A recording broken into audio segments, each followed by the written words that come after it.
Revelation 2388, A. From the 28th of June 1942. Forthcoming event. God's intervention. Time of adversity.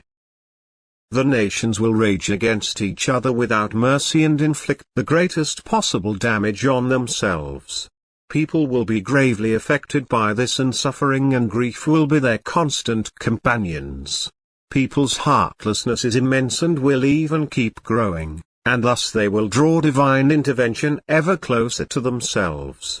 There is not much time left before it comes to pass what God has revealed to people through His Spirit, and yet, people will be taken by surprise, for in their unbelief they don't believe that they will be affected by it themselves. They don't believe that their spiritual hardship is such that it will necessitate this intervention and that the time for it has come. For they don't try to understand each other, everyone just wants to achieve his own advantage and harm his fellow human being. And this is the beginning of an unimaginably meager time. Ideals will be lost which can never be replaced again.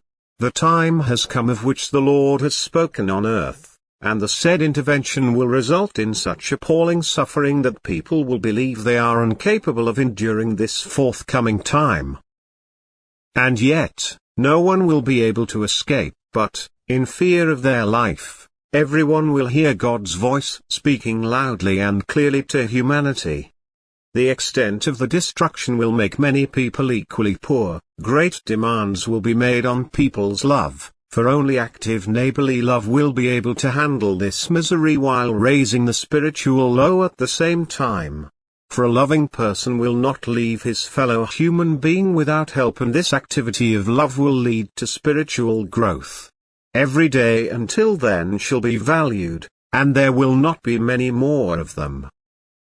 The day will come surprisingly soon which will signify a major change in many ways. And despite their inner upheaval, only devout people will remain calm and recognize the real state of affairs. And in their awareness of humanity's spiritual hardship they will try to also lead their fellow human beings to have faith. For the event will happen for the sake of their souls, and if a person then cares for his soul, God's intervention will also have borne fruit. Yet again, there will only be a few. For their spiritual blindness will prevent people from realizing